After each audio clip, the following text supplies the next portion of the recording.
original. Então nós estávamos agora voltando a essa discussão, mas sem olhar a formulação direta pela equação de campo, e ver que tem um aspecto interessante na derivação do tensor de energia-momento, né? Então a gente está observando o seguinte. Já está bem colocado. Então a gente vai tentar agora ver de uma outra forma a variação do tensor de energia-momento. Aqui. E usando a formulação canônica, partindo desse lagrangiano. Então a gente vai ter que verificar aonde é que o nosso tensor de energia-momento tem derivada do campo. Então a derivada do campo está só contida nesse termo aqui, F'I e F'I.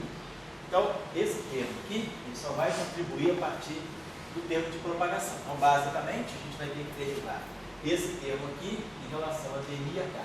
Para evitar problema de como esse índice mi está aqui e esse índice mi está aqui somado, vamos chamar esse, vamos derivar o seguinte, vamos pegar F como se a gente pegasse assim, F alfa beta, F alfa beta, é esse termo aqui, e vamos derivar em relação, derivar em relação a dmi a k. Então você vai fazer assim, a variação em relação a dmi a k, tá? Vai ser esse termo. Então vamos chamar, esse aqui vai ficar menos, na verdade eu vou estar derivando isso aqui, menos 1/4. E aí para evitar problema de confronto de índice, esses índices aqui estão saturados entre si, vamos chamar aqui, sei lá, de rho sigma, rho sigma. Olha lá. Então a gente vai ter que derivar, né, em relação a essa variável aqui, dmi a k. Então vai ser a derivada desse vezes esse, mais esse vezes a derivada desse. Então, na verdade, isso aqui é um quadrado. Então é a derivada do quadrado, duas vezes a derivada de um vezes o outro. Então vai ficar menos 1/2. Vamos colocar aqui F possível vezes a derivada do F possível em relação a dmi a k. Que é a derivada de um produto, quer dizer, de um quadrado, né? Fica a derivada desse vezes esse, mais esse vezes a derivada desse. Mas aí a gente pode renomear isso e acaba mostrando que os dois termos são iguais.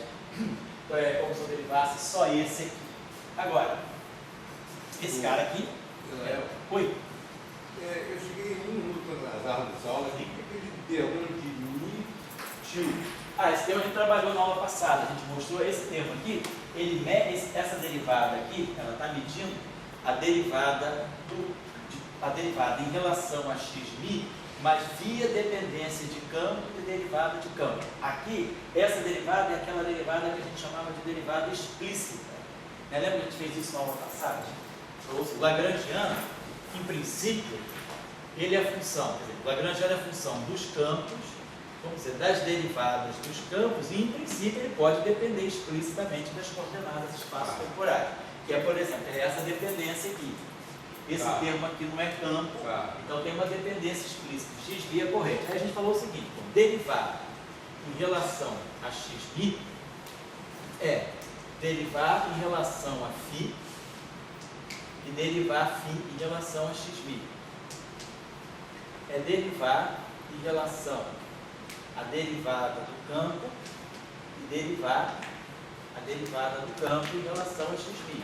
E aí, então esse termo aqui, ele é só a derivada explícita em relação a x. Agora, aqui seria, o termo mediria a derivada em relação a xmi do lagrangiano, mas mantendo φ constante, que é derivada, quer dizer, é uma derivada parcial. Você está medindo só a dependência explícita de x. Aí, para não ficar carregando isso aqui, eu chamei essa derivada de metil mi. Então, essa derivada aqui, ela vai medir tudo aquilo que é externo ao campo, mas que depende de x, como, por exemplo, essa corrente aqui. Então, se eu for derivar, por exemplo, esse lagrangiano aqui, essa derivada ela vai atuar só nesse tempo, que aqui é a derivada via, a dependência em x está dentro do campo, aqui a dependência em x está dentro do campo. Nesse termo aqui, a dependência em x está dentro do campo, mas esse termo aqui tem uma dependência em x que não está dentro do campo. Então, se eu fosse aplicar essa regra, essa derivada aqui, a esse lagrangiano, a gente fez isso na aula passada. A Isso aqui daria para nós menos μ0, vou chamar isso aqui de μ, por exemplo. Daria menos μ0, a derivada em relação a xμ do jμ, na verdade seria isso, a derivada do jμ em relação a xμ vezes a μ. Então esse termo... Só não considera a dependência explícita. Só dependência. Quando você faz isso. Convencionou fazer isso. Convencionei, eu que convencionei. O normal, a gente quando faz, né, uma função que é de várias variáveis, a gente pega a dependência explícita. Eu colocaria dependência do Lagrangiano em relação a xμ, mantendo o campo constante a derivada do campo constante. Então isso aqui daria medindo só essa dependência explícita. Aqui não. Aqui eu estou medindo a dependência em xμ via campo e via derivada de campo. É isso que essa derivada significa. Tá, e por que de rho de μ ter canônico μ é igual a essa derivada? Por causa disso aqui. Por que de rho de μ ter canônico μ é igual a essa derivada de μ? Vou mostrar aqui rapidinho então. Vamos lá. Olha só. Nós estamos dizendo Não sei se eu estou falando coisa para trás, mas... Não, vamos lá, mas você está aqui, né? Você tem direito. Vamos lá. Você vai derivar em relação a xμ.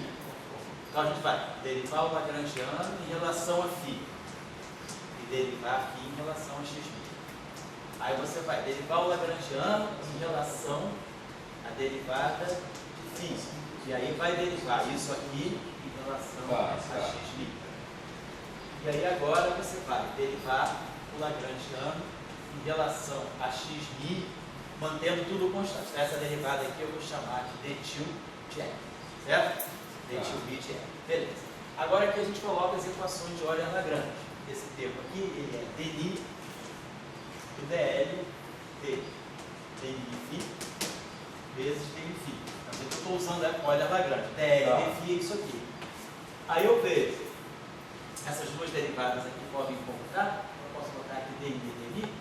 Então eu estou vendo que esse termo aqui é o seguinte, é a derivada disso aqui em relação a xμ vezes dnφ, mais isso aqui vezes a derivada do dnφ em relação a xμ. Então esses dois termos juntos aqui, eles podem ser coletados assim, dni do dl de dnφ dnφ. Bom, a derivada do primeiro termo é esse termo aqui, vezes dnφ, mais esse termo aqui, vezes a derivada em relação a μ do dnφ, e mais esse termo aqui, dtil μ f. Então isso aqui é o dnf. Tá? Então agora eu vou juntar tudo numa equação só. Eu posso chamar isso aqui, posso botar aqui um delta μi e botar aqui um dni. Então essa equação aqui eu posso escrever assim. Dni de, vamos trazer esse termo aqui para cá. dl de dnφ, vamos colocar aqui, menos esse termo aqui. Estou trazendo tudo para aquele lado já. Menos dni, mi, vezes o Lagrangiano. Vou fazer o seguinte, vou trazer esse termo para cá, vem com o sinal menos. Esse termo vem para cá. O que é o sinal menos?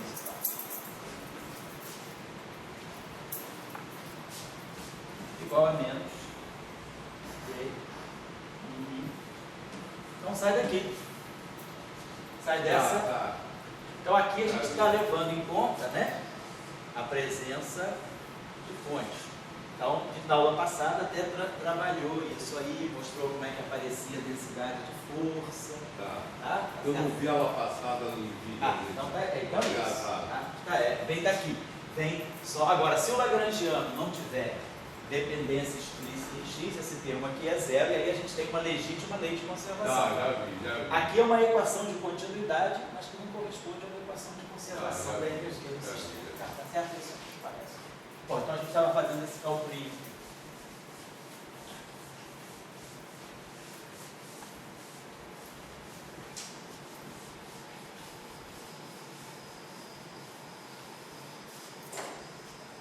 Vamos fazer o seguinte aqui. Então, vamos derivar. Então, isso aqui é o seguinte. Ó, isso aqui é d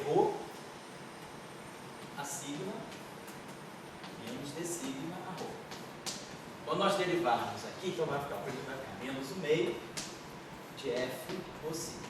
Aí agora, derivada desse termo em relação a esse. Então, botei esse delta de mi-rho e esse delta de kappa sigma. Né? Quando eu derivar esse termo em relação a esse, isso aqui só não vai ser zero se esse termo aqui, se esse rho for igual ao mi e esse sigma for igual ao kappa. Né? Como esses índices aqui embaixo são índices covariantes aqui embaixo, eles são índices contravariantes. Então, fica d mi rho, d sigma, d kappa sigma. E aí o outro termo, esse termo aqui vai ser diferente de zero quando o sigma e o mi forem iguais e quando o rho e o a forem iguais. Assim vai ficar delta de kappa rho. Então, o primeiro termo vai ficar menos o meio, o mi, o rho fica mi, e o sigma fica kappa. E o segundo termo vai ficar mais o meio do f. Aí o rho fica kappa e o sigma fica mi. Mas aí, claro, esses dois termos, o kappa fica rho,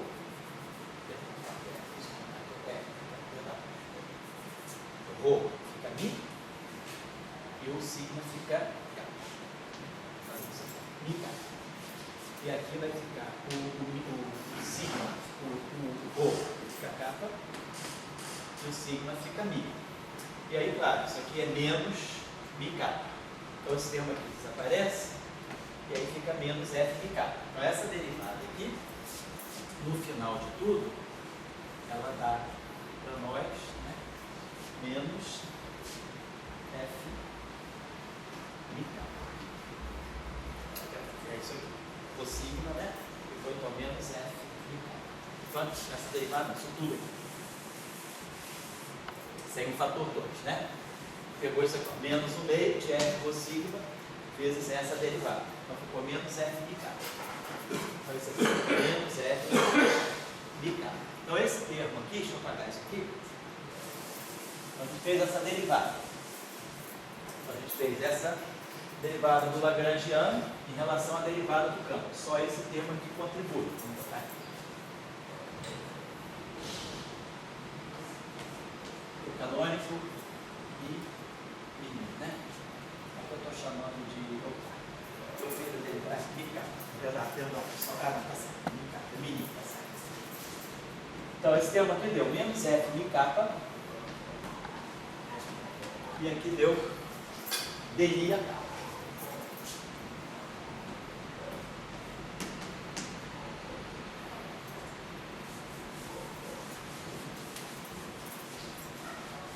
E agora o outro termo, que é esse termo que já foi feito, agora menos delta mi,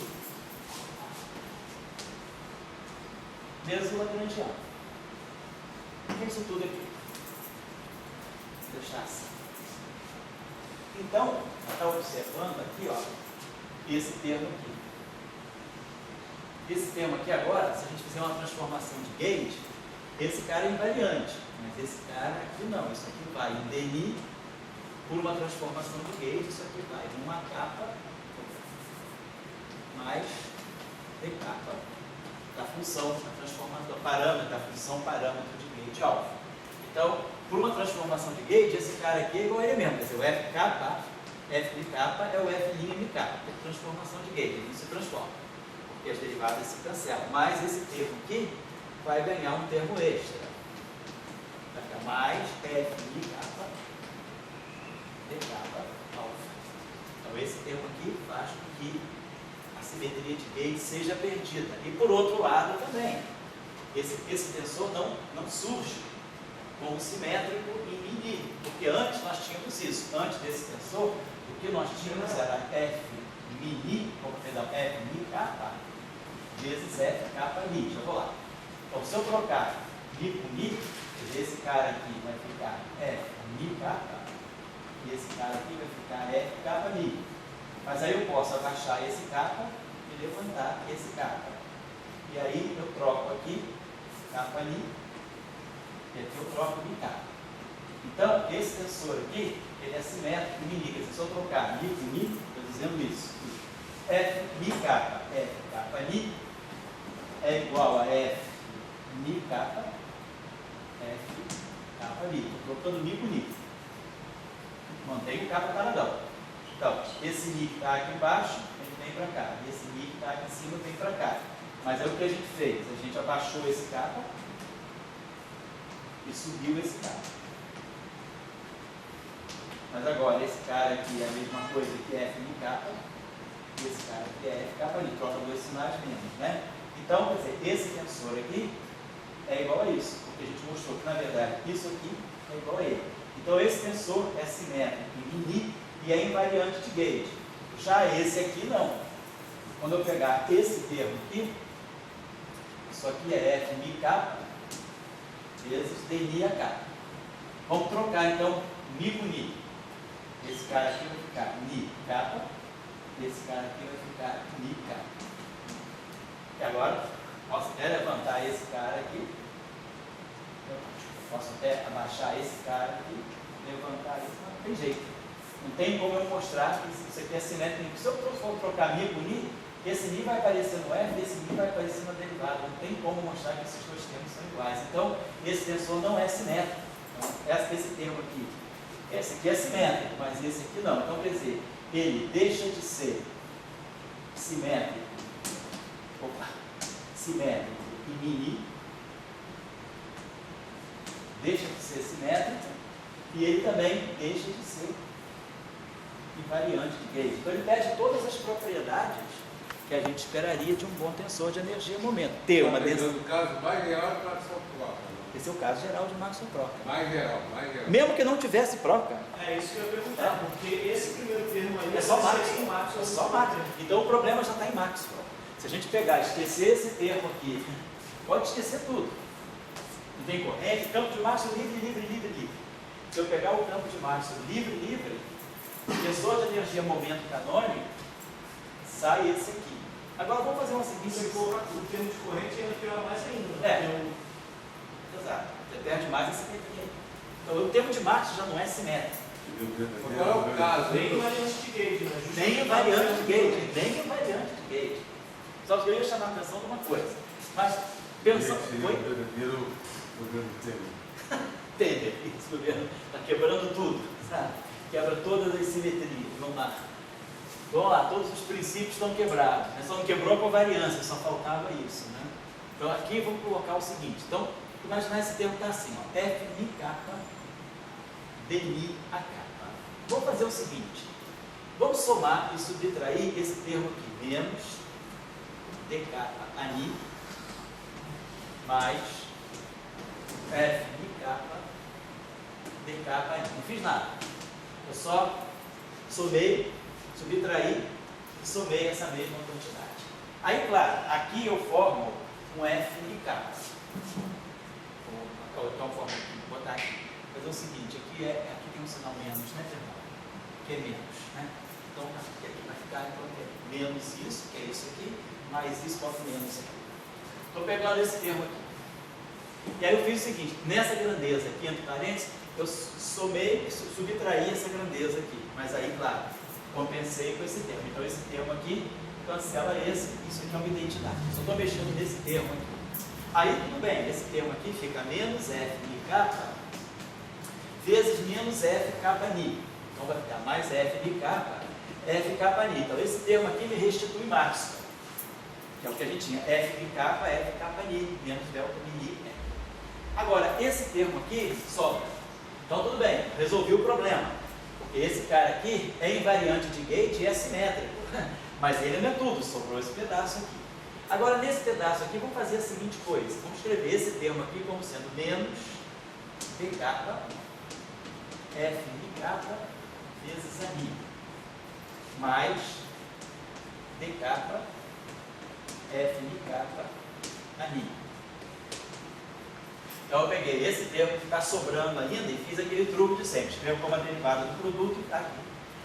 Então esse termo aqui, então esse termo aqui, eu posso usar as equações de campo. Então, esse termo aqui, eu estou só pensando no caso mais simples, que é Maxwell puro, livre, só para ver aqui onde está o problema. Então esse termo aqui eu posso trocar, fica kappa Mi, mas no caso de Maxwell puro, as equações de campo são dmi F Mi igual a zero. Estou jogando fora tudo isso aqui. Então esse termo aqui fica zero. E aí, o que aconteceu? estou mostrando que o meu T canônico mini vai ser F mi kappa vezes F kappa mi menos esse aqui, eu só manipulei aqui, então isso aqui se mantém, menos delta mini E. Só que agora apareceu esse termo aqui, menos T kappa F mi kappa ani. Então nós estamos fazendo o seguinte, nós pegamos o tensor canônico e fizemos esse truquezinho. No fundo, o que eu fiz aqui foi antissimetrizar, mas aí, claro, tem que jogar esse termo. E aí a gente mexeu nesse termo aqui, usou as equações de Euler-Lagrange para o Maxwell livre, e aí a gente mostrou, esse termo aqui é o nosso tensor de energia-momento anterior, é o T mini, não é o canônico, é o T mini que saiu das equações de campo, ele é invariante de Gauge e ele é simétrico. É exatamente o que a gente obteve. Mas aí, a diferença entre esses dois tensores de energia-momento é esse termo aqui. Então, esse aqui é o canônico, esse aqui é o que a gente tinha feito na nossa proposição inicial, e aí aparece esse termo. Se nós olharmos, né, esse termo aqui, o que eu estou fazendo? Eu estou jogando a esse termo aqui uma quadra de divergência. O que é a energia para nós? A energia e o momento. A gente vai ter que integrar, a gente faz a integral da densidade. Quando eu for tirar, deixa eu pegar aqui, a energia, deixa eu botar aqui, de 0, 0, então vou botar assim, T canônico 0, 0. Vai ser T 0, 0. Mais aqui, menos, na verdade, né? O D kappa do F 0 kappa a 0. Só que, como isso aqui é 0, isso aqui só pode ser índice espacial. E o termo ali em delta mini lagrangiano? Ele está aqui dentro. Eu estou chamando isso tudo aqui, é isso aqui. Tá? Isso tudo aqui é o meu T mini. É o antigo. Tá. Só tem esse termo, a diferença entre os dois tensores de energia e momento é esse termo aqui. Agora, se eu pegar a componente 0, 0 do T mini canônico, ele vai ser a componente 0, 0 do T bonzinho, vamos dizer, do tensor que é simétrico da Ian de Gay, e vai aparecer esse termo extra. Agora, esse termo aqui, eu posso descer esses índices, ficar mais aqui. Mas isso aqui é o campo elétrico sobre C. É a iésima componente do campo elétrico sobre C. E isso aqui é o φ sobre C. Então, esse termo aqui, na verdade, é uma divergência de φ de 1 sobre C2 φe. Então, a diferença entre a densidade de energia canônica e a densidade de energia boa, vamos dizer, improved, aqui é simétrica, invariante de Gay, é a divergência. Mas isso aqui é uma densidade. Então, as densidades são diferentes, mas se eu integrar no espaço, para poder tirar a energia total, eu vou ter aqui o teorema de Gauss.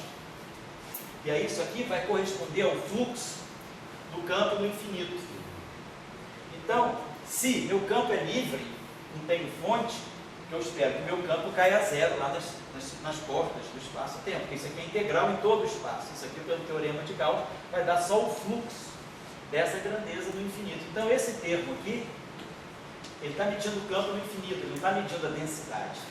Então, na verdade, as energias são iguais, mas as densidades de energia são diferentes. Se você fizer a mesma coisa com o momento... Isso. Aqui vai continuar sendo uma derivada. Exato, eu já sei constante sobre uma derivada. Então, eu só queria chamar a atenção disso. Por isso que a gente pode passar de um tensor de energia e momento para outro, porque a gente altera a densidade de energia, mas a gente não está alterando a energia total. Então, por exemplo, o tensor de energia e momento, que é bom, esse aqui resolve tudo para nós, ele é simétrico e invariante de Gauge.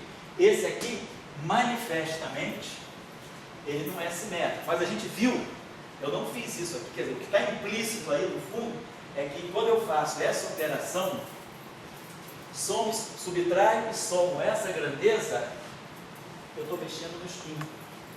E aí, eu estou jogando a componente de spin correta aí dentro, para que esse tensor aqui acabe dando no final do dia a mesma energia que o outro dá.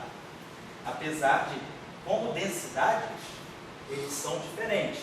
Mas essas densidades, né, o que eu estou interessado como grandeza física é a energia do sistema. Então a energia do sistema ela consegue ser igual. Ela independe desse tensor ou desse. Então é essa discussão que a gente vai levar em conta, né, na próxima aula, né, eu vou fazer outras coisas antes disso, mas quando a gente for usar essa discussão, a gente vai agora ver o spin. E aí a gente vai ver por que o spin do campo ele é responsável por essa quebra de simetria de troca de índice e por quebra de simetria de gate também. O problema todo está no spin. E a gente entende isso, porque a simetria de gate ela mexe no spin. Então, a conclusão desse quadro aqui é que nós podemos, no tensor de energia-momento canônico, recuperar o tensor de energia-momento invariante de gate simétrico, subtraindo e acrescentando essa grandeza, interpretando no final que o que a gente quer como grandeza física é a energia total, ou seja, a integral da densidade. Então isso aí resolve essa discussão. Mas agora, o que está em jogo? Por que é que esse tensor canônico não está dando simétrico nem invariante de gate e quando eu fiz essa operação eu recuperei. Oi? A minha pergunta, talvez, não sei se pode responder essa pergunta que você está fazendo. Pode falar. Mas, no caso de Lagrangiano de partículas, a Lagrangiana existe, sempre pode adicionar a Lagrangiana uma derivada temporal. Eu não fiz o caso de campos ainda, mas imagino que deve ser uma derivada de estudos. Exatamente, se você pegar um Lagrangiano L' e disser esse Lagrangiano L' é L mais o dmi de uma quadra divergência. Pois então. Lá a gente tem isso aqui. Isso não é essa flexibilidade não. Que permite você. Porque aparece uma Lagrangiana diretamente no tensor da tensor, né? Eu fiquei pensando se nessa Lagrangiana. Não é. Quer dizer, quando para você recuperar aquele tempo que nós obtivemos aqui, você não vai recuperar fazendo aquela operação. Não é isso. Mas a sua pergunta é sensata. Porque de fato o que você falou é verdade. Na formulação de partícula, um Lagrangiano, e aqui se eu jogar a derivada temporal de uma grandeza K de T, quando eu faço o princípio da mínima ação, esse termo aqui é um termo de superfície, aqui nos tempos, né, só vai medir o K no tempo inicial e no tempo final, então as equações de Euler-Lagrange são as mesmas. Aqui é a mesma coisa. Quando eu integrar ação, esse termo aqui é um termo de superfície, então os dois Lagrangianos dão as mesmas equações. Mas essa operação que eu fiz aqui dentro não corresponde a isso. Vamos lá fazer a seguinte, só uma observação. Vou primeiro entender a conta, primeiro manipular os conceitos, depois eu vou fazer cálculo mais simples. Mas o conceito que está em jogo é o seguinte: o que está acontecendo esse campo, por que isso não aconteceu com o campo escalar? Porque o campo escalar não tem estrondo. Vou pegar o caso do campo escalar, vou pegar esse campo aqui, ó, campo livre. O campo escalar é normal, no meio, dmi menos o meio de M2 φ ao baixo. Mesma coisa que eu estou fazendo no campo de Maxwell livre, eu estou pegando o campo de Klein-Gordon. E aí a gente lembra que a gente manipulou, tirou o tensor de energia-momento pelas equações de campo, que eu estou chamando de Dmi. Então, tirando o tensor de energia-momento pelas equações de campo, dá Dmi φ, e depois dava aqui menos delta mi. Ficava exatamente a mesma coisa. Mas esse termo aqui, nesse caso nós não estamos falando de invariância de gate, mas estamos falando de simetria. Então esse é o tensor que a gente manipulou a partir da equação de campo. A gente tirou a equação de campo aqui, que era D'Alembertiano mais m ao quadrado φ igual a zero. Aí o que a gente fez com essa equação? Multiplicou essa equação, chamava isso aqui de dmi φ, e multiplicava toda essa equação por dmi φ. Aí fazia aquela regrinha, usava a derivada toda aqui, então a gente ganhava, na verdade, dessa equação de campo. Com essa operação, a gente tirou esse tensor de energia-momento. Se eu pegar o canônico,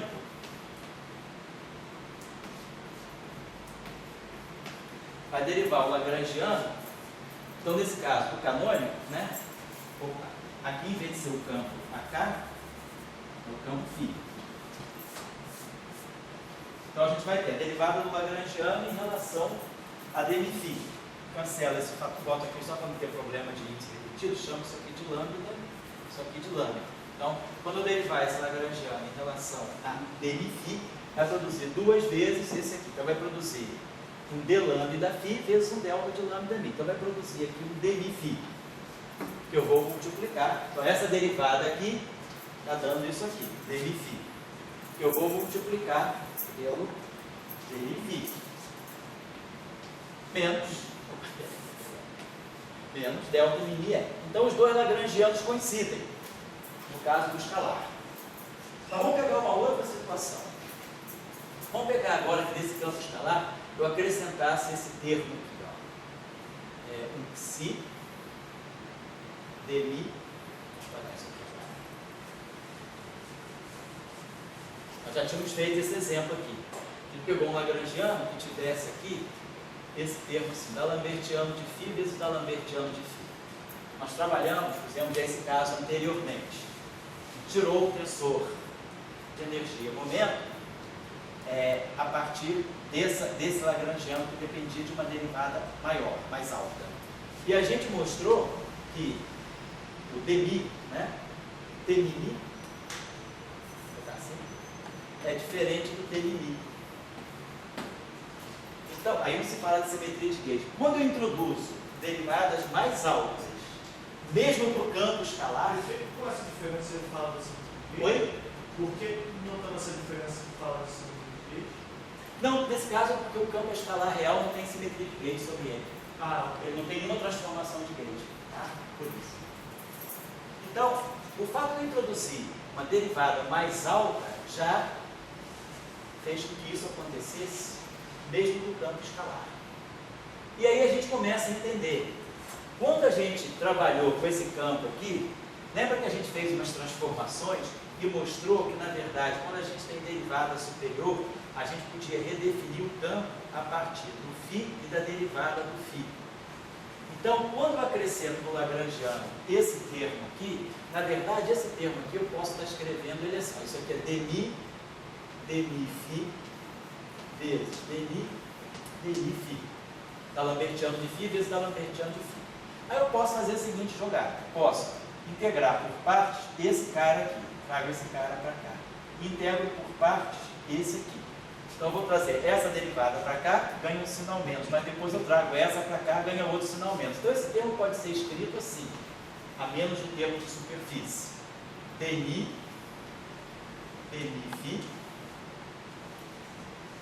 dmi, esse aqui, aí esse dmi veio para cá, dmi, sozinho isso, eu transferi essa derivada para cá, aí ganho um sinal menos, mas aí eu transfiro essa para cá, ganho outro sinal menos. Então foi o que eu fiz, eu botei o dmi, posso abaixar isso aqui? Levantar isso aqui. Aí o que a gente observa aqui, esse termo aqui, na verdade, está sendo escrito assim, se dmi do dmφ vezes dmi do dmφ. Ou seja, é como se eu tivesse, em termos de Klein-Bordel, derivada do campo vezes derivada do campo, só que esse campo agora é um campo vetorial, é o gradiente do φ. Então, esse campo aqui, ele agora começa a ter, ele é um gradiente, quer dizer, além do campo φ, na verdade, esse termo aqui está me dizendo o seguinte, eu tenho como independentes o meu campo φ e o seu gradiente. Então eu agora tenho, na verdade, dois campos. A gente mostrou que realmente apareciam duas massas, a relação de dispersão era dupla, então é como se houvesse duas partículas, realmente aí. Quem são as duas partículas? As duas partículas estão ligadas a esse campo φ e a esse campo dmφ. Então é como se eu tivesse agora, o gradiente do campo, ele adquire o status de um novo campo. Então, eu tenho um lagrangiano só para ele, da mesma forma que eu tenho o lagrangiano para o meu campo φ.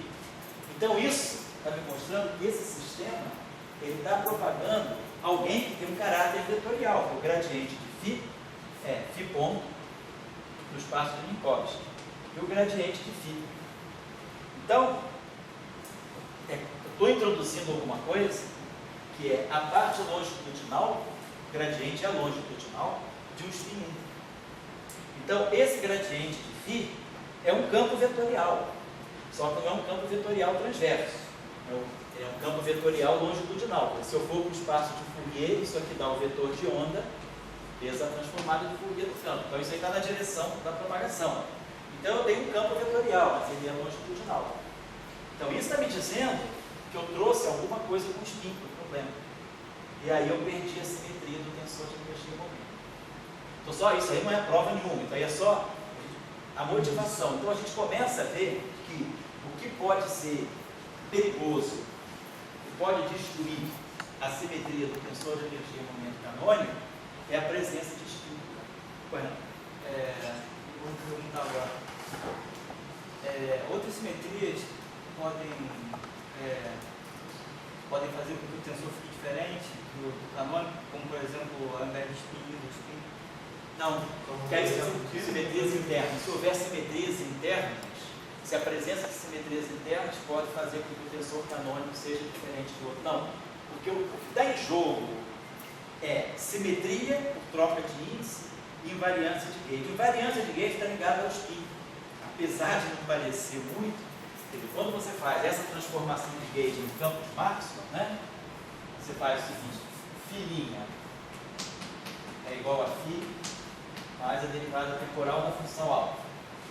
E o A', que é o A, menos o gradiente de alfa. O que você está fazendo? Você está mexendo, você está jogando você está mexendo com o spin 0, você está mexendo com o spin 1. Você está transformando. Agora, o que você faz quando você tem simetria de gauge?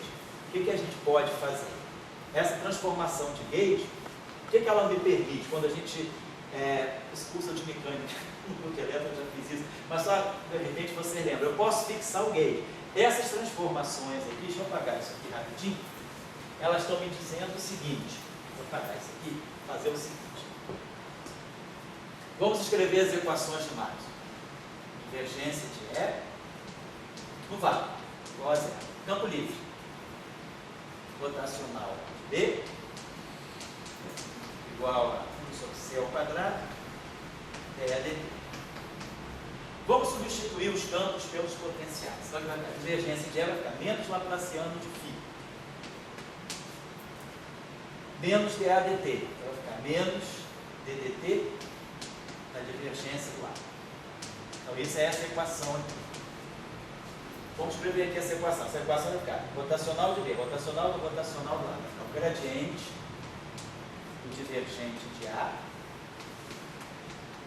menos o laplaciano do A igual a 1 sobre C ao quadrado, derivada temporal, o gradiente vai ficar menos o gradiente de φ. Então vai ficar menos 1 sobre C ao quadrado, gradiente do φ ponto, que é a derivada temporal, atuando no gradiente do φ.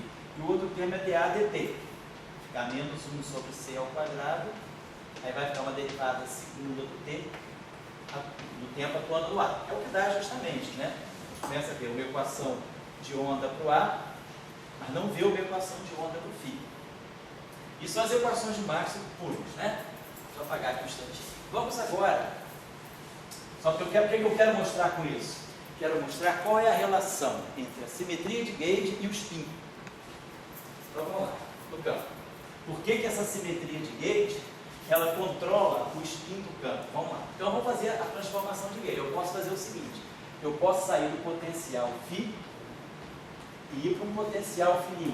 É φ mais ddt do alfa.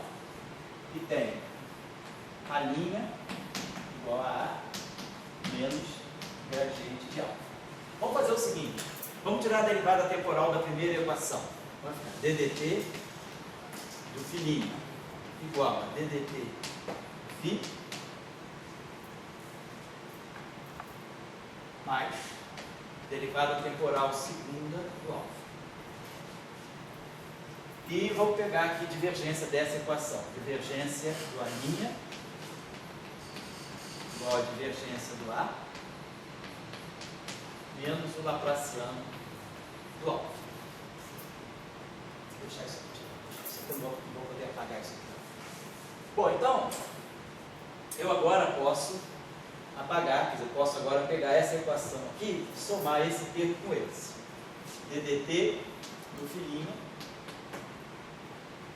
mais divergência do alinho somando o lado esquerdo. ddt do filho mais a divergência do lado. Menos o laplaciano do alfa. Vou fazer o seguinte, né? Aqui a gente sabe que, deixa eu botar aqui rapidinho só, a transformação na verdade é essa, deixa eu só acertar aqui, a minha I é a I mais B alfa. Então, componente zero dessa equação é filhinha sobre C, isso aqui é φ sobre C, componente zero é 1 sobre C ddt do alfa. O que eu estou fazendo aqui? Estou só eliminando esses 6 aqui. Mas a gente pode fazer o seguinte, para poder gerar uma equação de onda aqui, vamos pegar essa equação aqui, vamos multiplicar por 1 sobre C2, 1 sobre C2 é 1 sobre C2. Então, vamos pegar essa equação aqui, vai ficar 1 sobre C, pegar essa equação aqui, 1 sobre C ao quadrado, aqui vai ficar 1 sobre C ao quadrado, estou só multiplicando essa equação por 1 sobre C ao quadrado. E aqui vai ficar, onde é que apareceu esse termo? Estou pegando isso aqui. Tá certo. O primeiro lado esquerdo aqui, então, estou somando esse lado com esse lado aqui, então, tá certo. 1 sobre C ao quadrado, ddt do φ, mais a divergência de A, aí. Mais 1 sobre C ao quadrado, d2 dt2 do alfa, menos laplaciano do alfa. Estou dando lambertiano do alfa. Tá? Então, eu estou dizendo o seguinte, nós temos essa grandeza aqui, é igual a essa grandeza, mais o D'Alembertiano do alfa. O D'Alembertiano é um operador reversível, ele tem função de Green. Então, se eu escolher, e esse alfa é um parâmetro livre. Então, se eu escolher esse alfa igual a menos 1 sobre D'Alembertiano vezes 1 sobre C ao quadrado ddt do φ mais divergência do A, imagina que eu escolhesse esse alfa. Igual você escreve assim 1 sobre o D'Alembertiano e tem 1 sobre a função de Green, né? Isso aqui é a função de Green, exato. Estou entendendo como se fosse uma função. No espaço dos momenta, isso aqui é como se fosse 1 sobre K2, isso aqui é um ômega, isso aqui é um K. E no espaço dos momenta, essa expressão é assim. Mas, claro, no espaço de configurações, eu estou entendendo como função de Green. Eu estou dizendo isso aqui. D'Alembertiano é um operador em X. Então, D'Alembertiano atuando na função de Green de X menos Y, isso aqui dá um delta 4. X menos Y. Quer dizer, na verdade, quando eu falo de 1, isso aqui é que faz o papel de 1 sobre D'Alembertiano. Quer dizer, D'Alembertiano vezes 1 sobre D'Alembertiano, que teoricamente dá 1. Mas matematicamente, o que eu estou dizendo é o seguinte: esse operador das coordenadas x, atuando nessa função de Green, vai dar a função delta de Dirac, a distribuição delta de Dirac. Então, isso é a expressão matemática correta. Mas eu estou só usando isso aqui, assim. Se eu quiser olhar essa expressão aqui, na verdade, né, matematicamente falando, essa expressão tem que ser pensada assim: alfa de x é igual a integral em d4y da função de Green do D'Alembertiano g de x menos y, que está atuando menos aqui, menos 1 sobre D'Alembertiano, essa função de Green. E esse operador, essa função de Green vai estar atuando em 1 sobre c ao quadrado, derivada, em relação à coordenada y0, coordenada temporal dentro do y. Então, se quiser, a gente pode botar assim, x menos x', até melhor botar assim, x menos x', derivada linha de t, φ, de t' x', vou botar aqui x', menos, mais divergência, nas coordenadas linha do campo A, x', linha x'. Então, essa expressão é para ser compreendida desse modo. Como você lembrou, 1 sobre D'Alembertiano é a função de Green do D'Alembertiano. Quer dizer, o que é uma função de Green? Uma função de Green é isso aqui. Se eu tiver D'Alembertiano, que é um operador O, na coordenada x, atuando numa função φ, que eu não sei quem é, isso aqui, igual a um j de x, como é que eu resolvo esse problema pela função de Green? Eu digo que φ de x é a integral em y de g de x', de g de x menos x', atuando em j de x', onde esse operador, ó, nas coordenadas x, atuando em g de x menos x' é o delta de x menos x'. Isso é o significado da função de Green. Se eu aplicar agora esse operador aqui, esse operador é na coordenada x, então ele entra nessa integral. OX vezes atuando isso aqui dá o delta. Aí o delta de x menos x' nessa integral ele faz isso aqui ficar um j de x. Aí você ganha que ó, φ de x é igual a j de x. Então a solução dessa equação é essa equação integral aqui, onde g de x menos x' é a função de Green do operador ó. Então é isso que eu estou dizendo. Está fazendo exatamente isso. Esse cara aqui faz o papel da função de Green. Estou integrando nas coordenadas a minha função de Green atuando no objeto. Quer dizer, eu tenho essa equação aqui, eu estou escolhendo isso aqui. É como se isso aqui fosse meu J. Então, se eu escolher esse alfa e colocar aqui, você na verdade pensando, isso aqui, esse alfa é integral, mas aí esse operador aqui em x, ele vai entrar no J, vai matar, e vai matar isso aqui. Quer dizer, esse termo aqui, substituído aqui, vai me dar zero. Então, o que está dizendo? Devido ao fato da transformação de Gauge me permitir essa expressão aqui, eu posso sempre, se eu começar com uma configuração de potenciais quaisquer φ e A são quaisquer, eu posso sempre escolher o alfa de tal maneira que ele mate essa parte aqui e eu possa sempre trabalhar com potenciais mais restritos. Eu posso sempre escolher essa condição. Eu posso sempre passar de uma família de potenciais φ e A para uma família de potenciais φ' e A', onde 1 sobre c ao quadrado ddt do φ' mais divergência do A', aqui é a linha de x, eu não mexi nas coordenadas x. Então eu posso sempre sair de uma família qualquer, eu posso sempre, sem perda de generalidade, por causa da simetria de Gauge, trabalhar com essa família de potenciais aqui que satisfazem essa condição. Quer dizer, se eu substituir o φ pelo φ', os campos não sabem. Então, o E independe se eu tenho φ e A e φ' ali e o P também. Então, as equações de Marx, elas não ressentem dessa transformação. E eu posso escolher os potenciais dessa forma. Então, esse é o primeiro ponto. Segundo ponto, se os potenciais satisfazem essa condição, vamos fazer uma nova transformação de Gauge. Vamos passar do φ' para um φ duas linhas. Φ duas linhas vai ser φ' mais derivada temporal de uma função beta agora. Outra função. Eu vou passar do A duas linhas para uma linha menos o gradiente de uma função beta. Estou fazendo uma segunda transformação de Gauge, mas eu não posso matar essa condição, eu já estou partindo dessa condição. Então, se 1 sobre c ao quadrado ddt disso aqui, a gente vai, agora faz a mesma coisa, 1 sobre c ao quadrado ddt do φ duas linhas. Aplica esse operador aqui, 1 sobre c ao quadrado ddt do φ', mais 1 sobre c ao quadrado d2 do beta. Tira a divergência da segunda, divergência de A duas linhas, divergência de A' menos laplaciano de beta. Soma essas duas equações.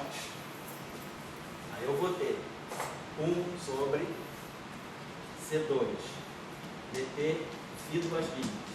Então eu estou fazendo uma segunda transformação de Gauge. A mesma coisa aqui, 1 sobre c ao quadrado, aí de φ a, passei para φ' A' com essa condição. Agora eu vou passar do φ' A' com essa condição para uma segunda família, mas eu vou querer manter essa condição. O que isso vai me dar? Ficou aqui 1 sobre c ao quadrado, ddt do φ', mais divergência do A'. E aí agora apareceu isso aqui, ó, isso menos isso, da D'Alembertiano de beta. Se essa função beta for chamada uma função harmônica, eu posso escolher beta de tal maneira que o D'Alembertiano de beta agora é zero, chamada função harmônica. Então, se eu fizer uma segunda transformação de Gauge usando beta e beta for harmônico, se isso aqui é zero, isso aqui se mantém zero. Então eu posso passar da família FIA para a família fininha, linha e pôr isso aqui. Aí eu posso passar da família fininha, linha para a família fininha, A duas linhas, impondo a mesma coisa. Beleza. Só que, vamos observar o seguinte. Vamos voltar para essa transformação aqui. Φ duas linhas é fininha mais DDT do beta. A duas linhas é a linha menos o gradiente do beta. Agora, essa função beta satisfaz a essa condição. 1 sobre C ao quadrado D2 vetor beta é igual ao laplaciano de beta. Então, quando eu jogo, posso jogar agora. Então, estou lembrando dessa condição aqui, porque essa função é harmônica. Se essa função é harmônica, eu saio dessa família de potenciais para essa sem perder essa condição. Já está amarrada. Mas aí eu faço, claro, uma transformação de gauge por uma classe mais restrita. Esse alfa era qualquer, esse beta já não é qualquer. Ele tem que ser uma subclasse de funções chamadas harmônicas. Então essa condição aqui é satisfeita por beta. Vamos nos lembrar disso. Agora eu tiro a derivada temporal dessa equação. 1 sobre C ao quadrado, DDT duas linhas, beta duas linhas, aqui 1 sobre C ao quadrado. Estou fazendo a mesma coisa que eu fiz ainda agora, mas só para chegar aqui agora. Aqui vai ficar mais 1 sobre C ao quadrado, D2, DT2 do beta. Mas aí lembrando, essa função é harmônica. Então 1 sobre C ao quadrado, D2, DT2 do beta é o laplaciano do beta. Agora, o laplaciano é uma função, é um operador inversível. Nós sabemos calcular o inverso do laplaciano. Quem é a função de Green do laplaciano? A função de Green do laplaciano é basicamente essa função de Green aqui. É 1 sobre 4π módulo de x menos x'. É a função que inverte o laplaciano. A gente sabe que o laplaciano de 1 sobre 4π módulo de x menos x' é a função delta de Dirac. Então, essa função aqui, quer dizer, o potencial coulombiano é, na verdade, a função de Green do laplaciano. É o inverso, vamos dizer assim, do laplaciano. Então, esse objeto aqui é inversível. Então, eu posso escolher esse meu beta de tal maneira que, se eu escolher esse beta igual a menos 1 sobre laplaciano 1 sobre C ao quadrado, DDT' do filinha, eu posso zerar isso aqui. Ou seja, a transformação de gauge sucessiva, ela me permite escolher um potencial que seja independente do tempo. Então, esse termo aqui, ó, pode ser colocado igual a zero. Agora, se a derivada temporal do φ é zero, a divergência do ar também é zero. Então eu posso sempre escolher que esse campo aqui, esse potencial, ele satisfaz a mesma condição que essa. Isso foi crucial. Quando a gente passou para a família duas linhas, a gente fez isso. Então, se agora eu posso escolher isso aqui igual a zero, eu posso sempre estar trabalhando com uma família de potenciais que tenha divergência de A igual a zero também. Então, divergência de A igual a zero.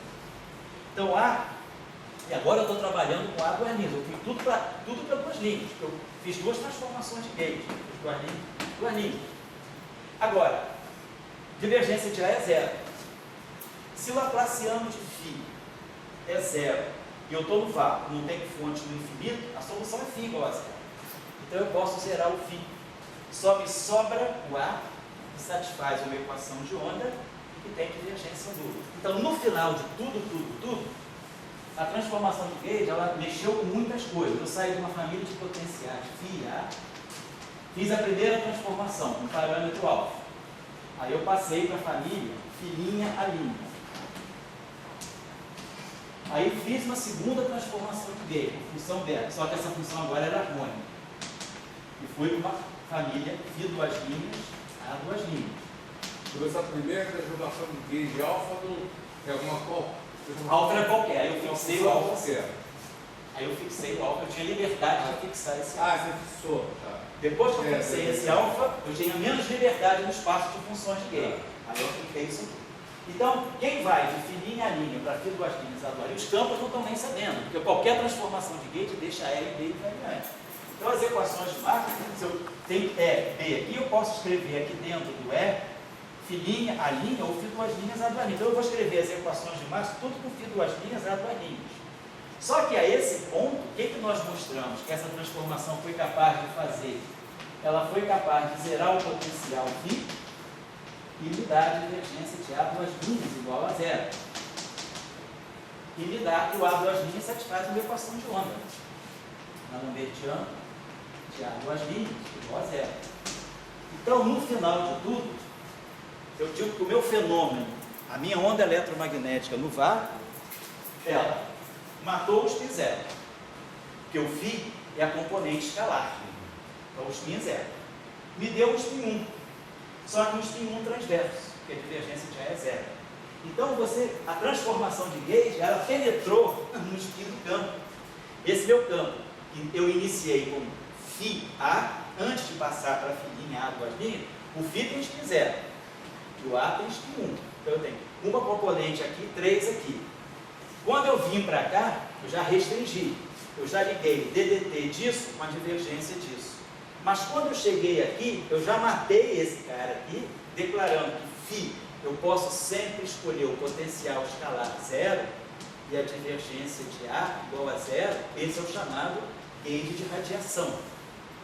Então, nesse gauge, eu vi que as transformações de gauge, elas podem sempre me levar, claro, falando da onda livre, podem sempre me levar a uma condição em que eu mato o spin zero e o spin 1 é mais restrito, fica transverso. Então, aqui matou 1 grau de liberdade e aqui matou outro. Então, eu tinha 4 graus de liberdade, eu tinha 4 coordenadas, a zero e o A vetor. Essa condição me matou uma. E essa condição me tirou do vetor A possibilidade dele ter componente longitudinal. Quer dizer, dada a propagação, o meu vetor A ele fica confinado a esse plano, que é onde estão o campo E e o campo B. E e B estão nesse plano. Então, eu tenho só 2 graus de liberdade. Meu problema fica planar. Quem é que fez isso? Simetria de gauge. Então, simetria de gauge, ela mexe no spin do campo. Então, se o campo tem spin, a simetria de gauge, ela está envolvida nessa. E geralmente, por que a gente escolhe simetria de gauge? Por que a gente busca simetria de gauge? Por que a física resolveu, vamos fazer simetria de gauge? Por quê? Porque você tem um problema sério. Você quer propagar, quer fazer uma teoria para descrever spin 1 que está se propagando. Mas, se você impõe relatividade, a relatividade não tem spin 1 sozinho.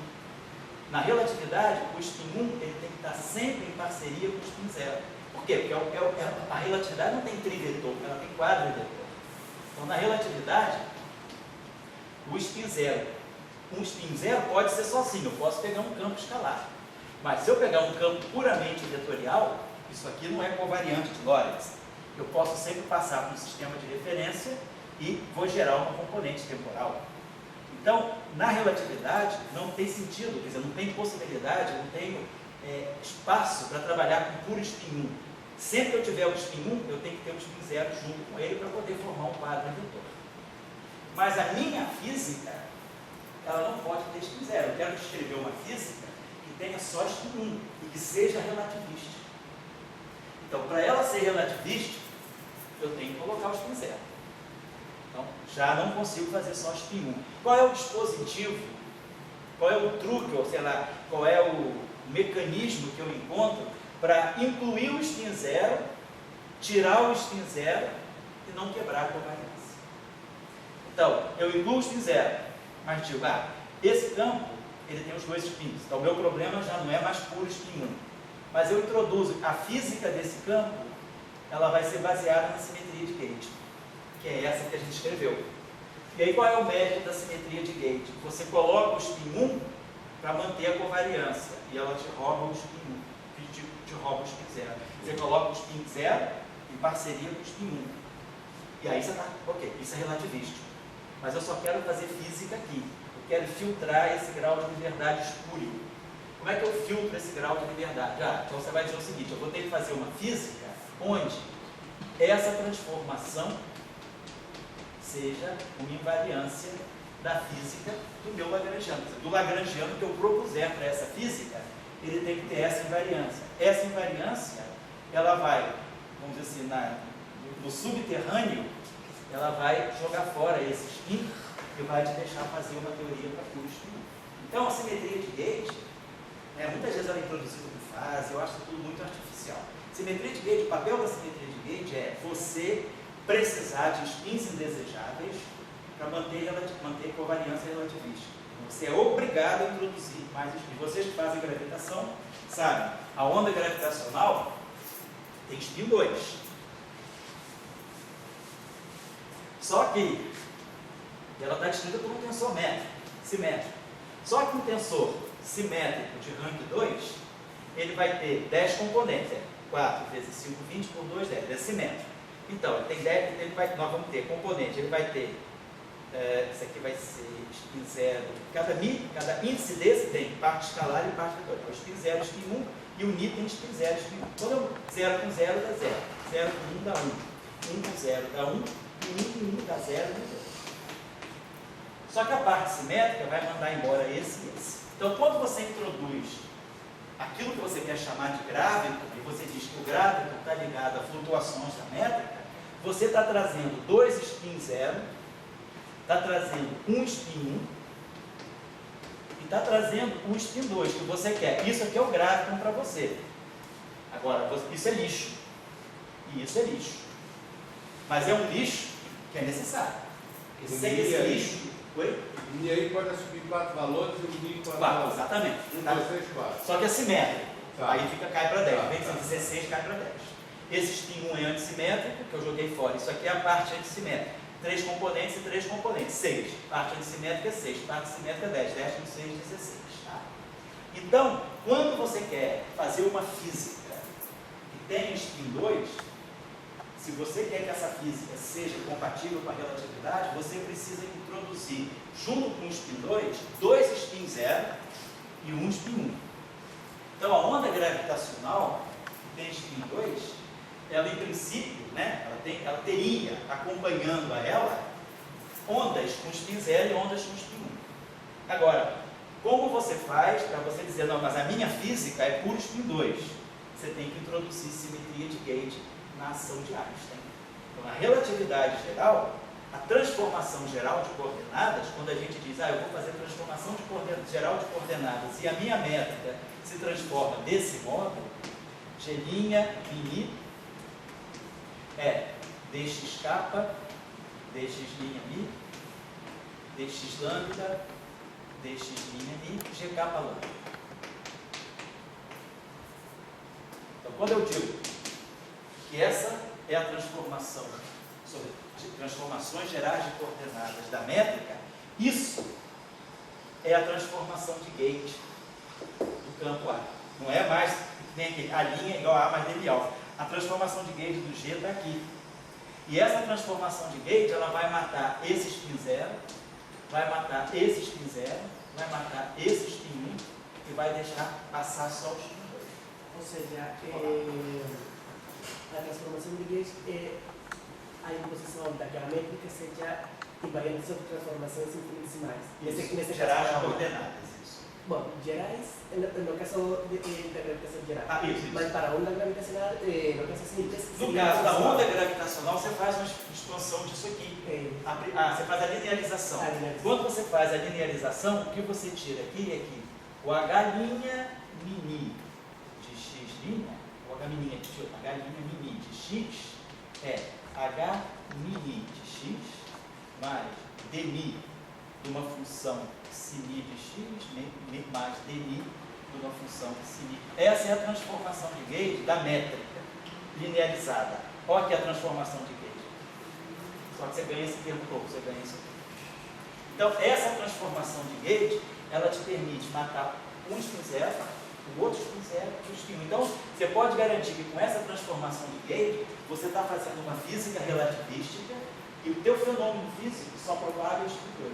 Então, o papel da simetria de gauge, muitas vezes não fica claro isso. É ele tirar da física os graus de liberdade indesejados que a relatividade impõe. Você não consegue fazer teoria, spin 2 puro em relatividade. O spin 2 tem que estar acompanhado do spin 1 e spin 0. Então, é aquela coisa, você quer pegar os Beatles, tem que pegar os covers também.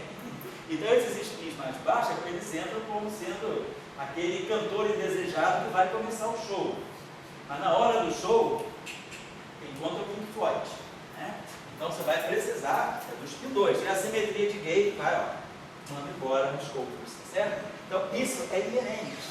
Teoria de gate é isso. Depois você pode jogar, ter a fase, campo, derivada, covariante, isso tudo é artefato. Fisicamente, o que você está falando é isso. A simetria de gate, ela é algo que você toca diretamente no espírito. Então é por isso que na próxima aula nós vamos ver que para recuperar a questão da simetria, eu vou ter que trabalhar justamente no tensor de espírito. Porque a simetria de gate que está sendo perdida ali, ela está sendo perdida porque aquele campo tem spin. E eu não estou levando em conta o spin no campo. Eu não estou levando a sério o spin no campo. Então, lembrar sempre disso. A simetria de gauge, ela vai no spin no campo. Não existe simetria de gauge que não mexa no spin no campo. Se você quiser fazer uma teoria para spin 1, para spin 2, para spin 3, para uma supergravidade, uma teoria de campo para spin 3 meios. Então, em relatividade, todo spin 3 meios tem que estar acompanhado de um spin meio. A simetria de Lorentz se impõe. Como é que eu posso mandar embora um spin meio? Eu tenho que inventar uma simetria de gauge que mande embora um spin meio. Quem é essa simetria? A supersimetria. Então, a supersimetria é aquela simetria que te permite construir uma teoria de gauge para spin 3 meios. E aí, automaticamente, o spin 2. Aí já é um passo a mais. Então, é isso que eu queria chamar a atenção de vocês, se eu estou dando aula, é que não é claro isso aí realmente os livros não abordam bem, isso aí é muito mal feito, na minha opinião, mal feito mesmo no livro, é você não perceber a conexão entre teoria de transformação de gauge e spin. E aí todo o problema do campo, né, todo esse problema que está aparecendo, nós não sabemos por que ele é mais simétrico, o que isso tem a ver com... Porque quando ele perde a simetria, ele perde a transformação, ele perde a invariância de gauge. Por que essas duas coisas estão andando juntas? Por causa do spin. Porque a simetria de gauge mexe no spin.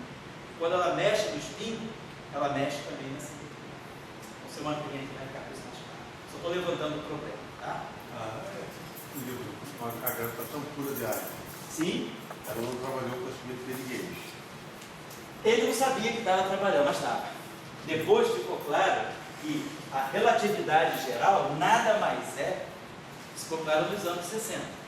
Não, na verdade ficou claro em 56, ficou melhor formulado em 61 por Kibble. Mas o que Einstein, tudo que Einstein fez, se pudesse falar assim, não existiu Einstein, não tem relatividade geral.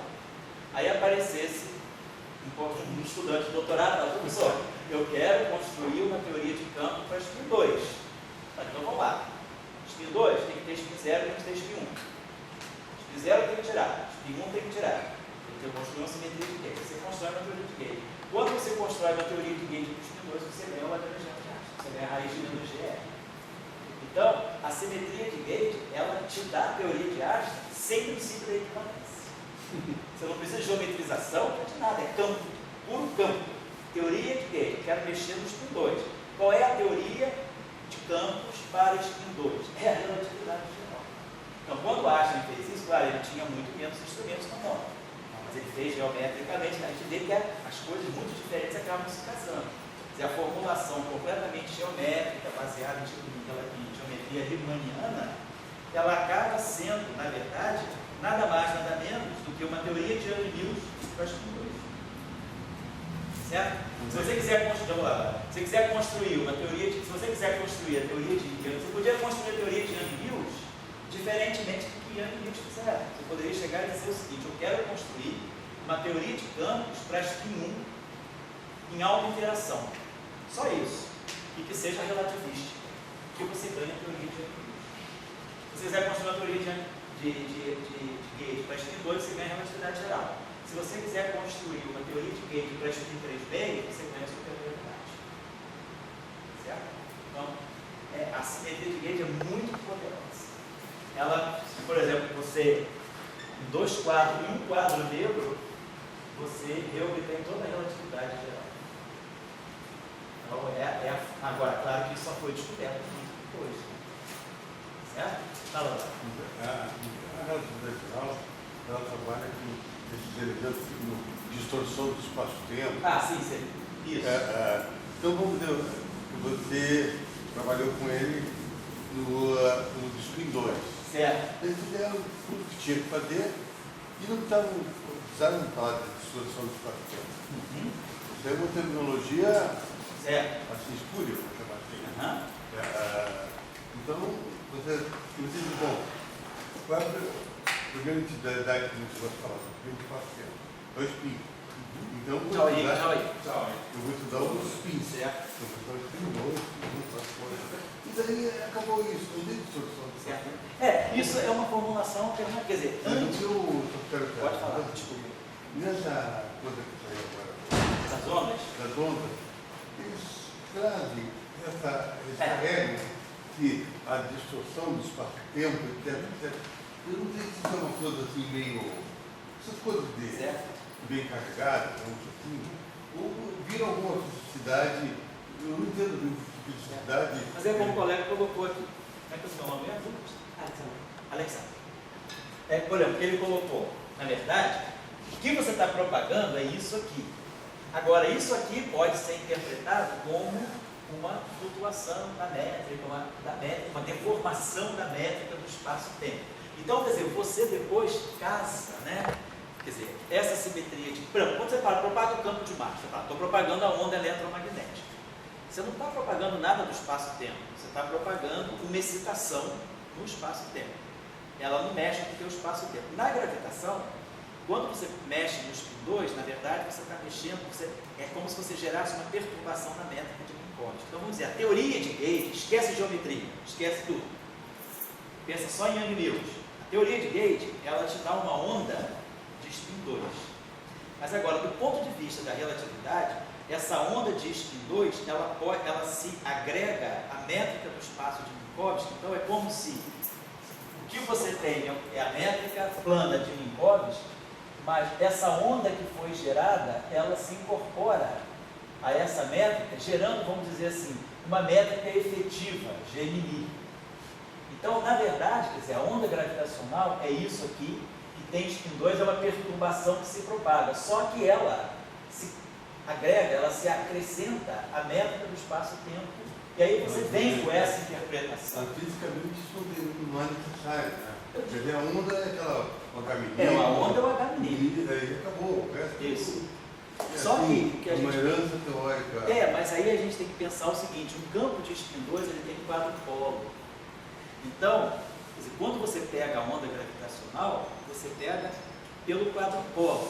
Então, quer dizer, como a onda eletromagnética tem dipolo, monopolo, dipolo, quadrupolo, né? Mas você pega a onda eletromagnética pelo dipolo, porque a onda eletromagnética é um vetor, quer dizer, o campo vetorial, né? É um vetor. Então, esse vetor aqui, então ele que está aqui dentro é um vetor. A gente viu, a gente pode zerar o φ, e quem se propaga é um vetor. Mas um vetor, naturalmente, ele define um dipolo. Então, a onda eletromagnética, a dominante dela é o dipolo. Como se eu tivesse uma onda escalar. Uma onda escalar, ela não tem vetor, ela tem spin zero. Então, uma onda escalar, ela é necessariamente um monopolo. Quer dizer, o multipolo dominante de uma onda escalar é o monopolo, porque o monopolo está associado a um ponto. O dipolo está associado a um vetor. E o quadrupolo está associado a 2 vetores. Como a onda gravitacional ela tem 2 índices vetoriais, quem se propaga é o H e J mesmo, quer dizer, você pode. A simetria de Gauge faz H00 igual a 0, H0i igual a 0. Então, quem sobra para você da onda gravitacional é o H e J, que é um H, tem 2 índices espaciais. Então, é H11, H12, H13, 2, 1, 2, 2, 2, 3, 3, 1, 3, 2, 3, 3. Então, você tem 2 vetores. Tem o índice I e o índice J. Então, a tua onda gravitacional, ela naturalmente, ela já nasce quadrupolo, porque ela tem 2 vetores. E aí você mede isso. Então, você mede, na verdade, a excitação, mas você mede sob a forma de um quadrupolo. Aí você diz que isso, aí você, vamos dizer assim, pela interpretação geométrica, você diz que isso é uma deformação do planeta. Mas, na verdade, fisicamente, é o que você falou, fisicamente eu estou medindo É essa perturbação. E essa perturbação tem dois vetores. Então, a onda eletromagnética, o multipolo dominante dela é o quadrupolo. Então, justamente a medição lá no LIGO, né, ela é feita justamente você sabendo que você já quer medir um quadrupolo. Então, é isso que você está medindo. Mas aí você diz, pela interpretação geométrica, uma onda, vamos dizer, tensorial simétrica, ela naturalmente vai entrar com uma pequena flutuação, uma pequena deformação em cima da métrica plana. O que eu vejo a diferença do Einstein. Eu já acabei, tá? Isso é só a discussão final. Tá? Eu vejo a diferença do Einstein e do gauge. Sei. É que você não precisa estar encurvando espaço-tempo nenhum, Não, sem mexendo. Espaço-tempo não é. O Luiz vai ficar triste. Ele é gravitista mesmo.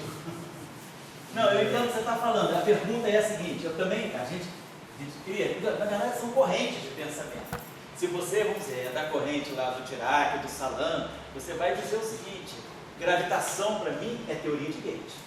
Gravitação para mim é uma teoria de Young-Mills. De qual grupo? Do grupo de Lorentz. Acabou-se. Os einsteinianos, que é o pessoal da gravitação que é mais tradicional, né, que é a comunidade da relatividade geral, ela trabalha mais com essa visão geométrica, um espaço-tempo riemanniano, uma métrica, uma conexão, uma curvatura. Nós, da teoria de Gauge, a gente faz a coisa diferente. A gente fala, eu quero propagar spin 2, sei a simetria de Gauge correta do spin 2, vou construir interações não lineares a partir do spin 2. Aí você faz esse exercício que você ganha. Então, eu vou construir um lagrangiano final. O lagrangiano sai para você a raiz quadrada de μg vezes R. Você interpreta tudo aquela flutuação da onda a partir daquele Gemini, você gera uma conexão, tem a conexão de spin, gera a curvatura e aí você gera os escalares. Você gera exatamente a teoria de gravitação. Então, você pode obter Einstein sem saber o princípio da equivalência, sem saber até geometria riemanniana. Você ganha geometria riemanniana como bônus da teoria de Gauge. Eu acho que já tem uma coisa que eu acho que é a questão do correto pensamento. São duas velocidades diferentes. Sei. Ou você encurva o espaço-tempo, Sei. ou não precisa encurvar o espaço-tempo. Não tem nada Não precisa. Para você ter gravitação, você pode, exatamente, ter a gravitação sem encurvar o espaço-tempo. Só que depois você vê que tudo que a teoria de Gauge te dá, você pode interpretar geometricamente. Eu responder, essa coisa de encurvar o espaço-tempo para uma física mais simples, é uma viagem. Sim. É uma viagem assim, meio forte. Assim. O que é mais natural, né? Eu também, a gente tem que pensar também, não pode pensar anacronicamente. A gente tem que pensar, a gente está pensando com a cabeça de quem basicamente já foi catequizado com Young-Mills. Eu nasci um ano antes de Young-Mills. Então, quando eu aprendi a ler, Young-Mills já era uma teoria. Então, claro que eu não fui alfabetizado, né, com Young-Mills. Mas a gente já é de uma geração, quando eu entrei na física, fui para a pós-graduação, Young-Mills já era, vamos dizer assim, aquele assunto comum, né? Então, aí a gente já vê, e a gente também, aí eu acho que é uma questão de escola. A gente vem da escola de teoria de Gauge, assim, a gente veio da escola de teoria de Gauge, e aí a gente não entrou na física, né, pela gravitação, a gente entrou pela teoria de Gauge. E aí a gente já vem com essa cabeça meio formada. Então a gente consegue construir a gravitação como uma teoria de Gauge. Então aí a gente já fica meio, assim, a gente tem um certo, não digo preconceito, mas uma certa resistência a essa construção puramente geométrica. Mas as duas coisas coincidem. E aí você pode se perguntar por que elas coincidem e como eu posso, vamos dizer assim, unificar as duas. Aí a gente vê toda a formulação da teoria de Gauge, ela vai te dar a conexão de spin. A conexão de spin se relaciona lá com o Cristóvão. Vai te dar a curvatura. O F-mini vai te dar o field strength. O field strength para você é o tensor de Riemann. Então a gente começa a fazer um dicionário entre Young-Mills para spin 2 e relatividade geral. Então, eu acho que a gente criou essas duas maneiras de ver. E aí, geometricamente, tudo que você faz na teoria de Young-Mills para spin 2, você encontra uma interpretação geométrica na geometria riemanniana. Pseudo-riemanniana, na verdade. Então eu acho que aí a gente ficou com isso, assim, tem duas maneiras de ver, né? Pensar assim.